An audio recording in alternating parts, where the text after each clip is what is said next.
I have a good mind, but I'm way short of Prodigy. And I've had results in life that are prodigious. And that came from tricks.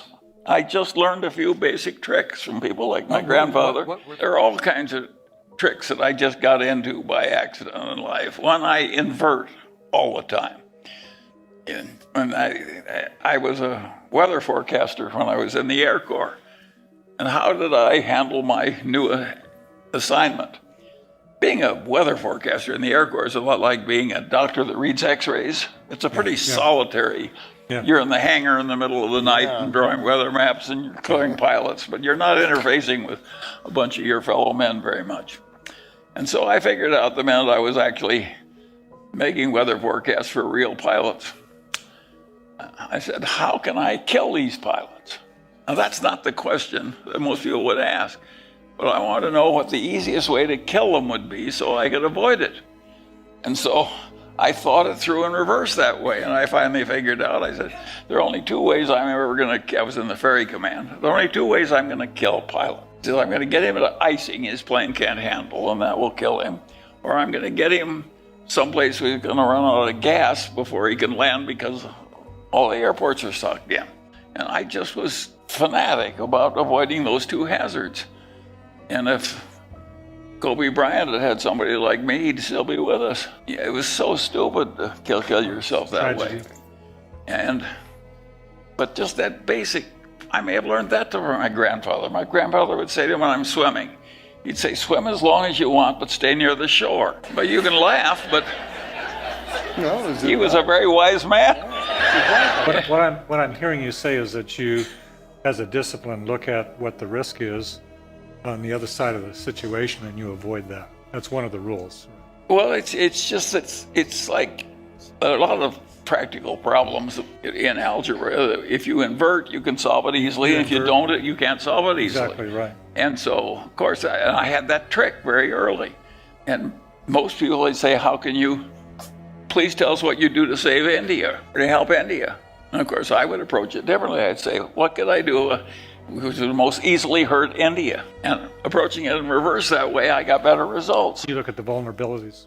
Yes, and I have a whole bag of tricks like that. I went to the ROTC both in high school and college. And the ROTC taught me to fire mortar shells or artillery shells, one shot over, one shot short, and then kapow. Well, I never shot any damn shells, but I've been using that mental trick all my life. That's how I determine what size to make something. Over and under and kapow. And so I just got a bag of tricks. And I got the right bag of tricks early. And of course, it's been of enormous help to me.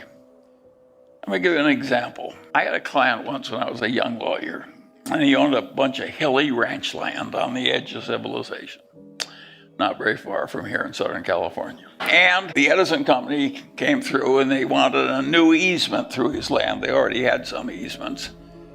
And he hired the leading appraiser in Orange County, real estate appraiser. And he had the idea that he should have $250,000 for this easement from the Edison Company. And this leading appraiser, who was very pompous and very old and very distinguished, and he told him, no, I'm sorry, it's only $125,000 value in your damn ranch.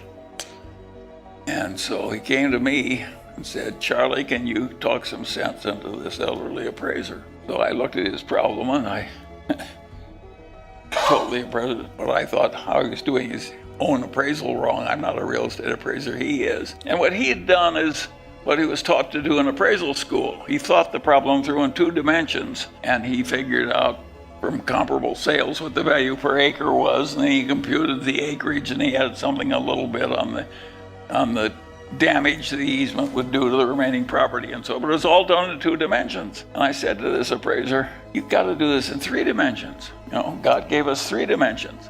And I said, if they put the utility towers, big transmission line towers, which is why it's going to freeze the grade. And the logical way to develop your land is to lop off the top of the hills and put them in the valley. That's the way hilly land is developed, and they're doing enormous damage to you by freezing the grade. And he wouldn't change a damn thing. So I said to my elderly client, I think you have to fire this twit, and I will hire you an appraiser who can think.